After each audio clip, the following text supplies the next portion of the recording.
It's a man named Grebennikov from Russia. Grebennikov was kind of a non-conventional scientist. He was an entomologist, did a lot of work with bugs, entomology. And his favorite thing was to go out into the steppes of Russia and into the various outer hinterlands and camp out in the summers and study his favorite subject. And on one of these expeditions, he started seeing some weird effects. This is all explained in great detail on the AchilleNet site if you type in Grebennikov and his flying box or gravity platform. But anyhow, the result of this was to show that he found a certain bug that didn't fly, it levitated. And this was, he'd put this bug into a little vial or something, and he saw this vial jumping up off the lab table, jumping up and down. And of course this is patently impossible based on any time of normal physics. So he got into this, and he found out that the bug wings themselves were creating an anti-gravity phenomena under certain conditions. And of course what we have here, if you analyze, I think I found the bug. It's actually a beetle. And if you analyze this bug structure, you see a hexagonal pyramid structure array throughout the entire bottom wing of this bug. Turns out that beetles have two wings. The top wing is called a wing cover, and what the beetle does is it lifts this wing cover up, and then it flips out its lower wings, or inner wings. Now the bug cover protects the inner wings, but when it gets excited or something, it flips these other wings out, and it flaps these other wings, and the inner wings flap a little, and this beetle goes gyrating around. They can't fly very good, but they sure levitate great, I guess. And anyway, he took a whole bunch of these bug wings, and he glued them to like a Venetia blind structure, and he put it into a little platform he built. So they were all, these bug wings were all covered in here. And he used I theorize he used the wing covers as well as the inner wing itself.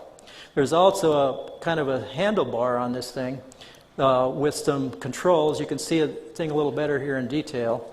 The controls, I think, had to be manipulated continuously and probably vibrated to create the same action that the bug was doing. There was also down at the base some kind of a lever, which I suspect controlled the amount of lift he was getting out of this thing. Anyway, Grebennikov claimed that he could fly this thing or levitate it, and it would go around at almost 1,000 miles an hour. Now you ask, how can that happen?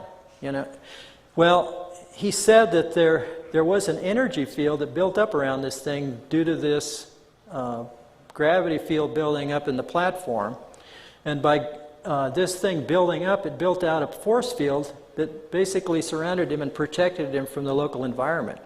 So even though he was flying at 1,000 miles an hour, you could go, you could be wearing your Sunday best suit and not get it flutter a bit at 1,000 miles an hour. I'm not sure I'd want to stand on something going 1,000 miles an hour that's 2 feet square. But this picture here shows him sitting on the ground, and these pictures are much better if you get on the AchilleNet site. This is the platform with him on it about 3 to 6 feet above the ground, because here's the shadow here down below.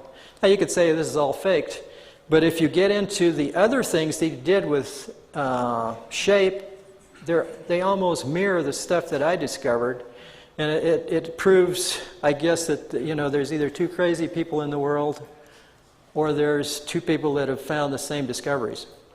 So I think that this is a valid phenomenon, and I'll show you why.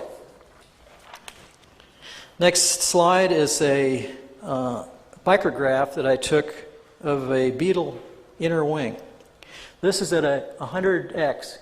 If you look closely at this thing, you can see rows of bumps all along the bottom of this wing, and each row is staggered from the next row next to it, and this is all over the surface of the bottom of the wing.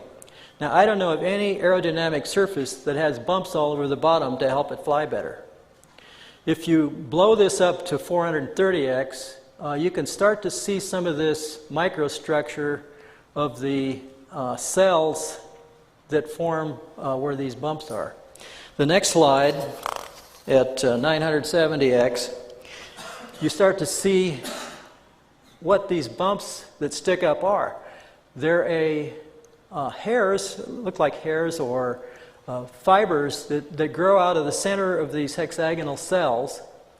And of course, this harkens back to my basic shape power discovery, is that each one of these, because of their shape going down to a point, is creating a magnetic field.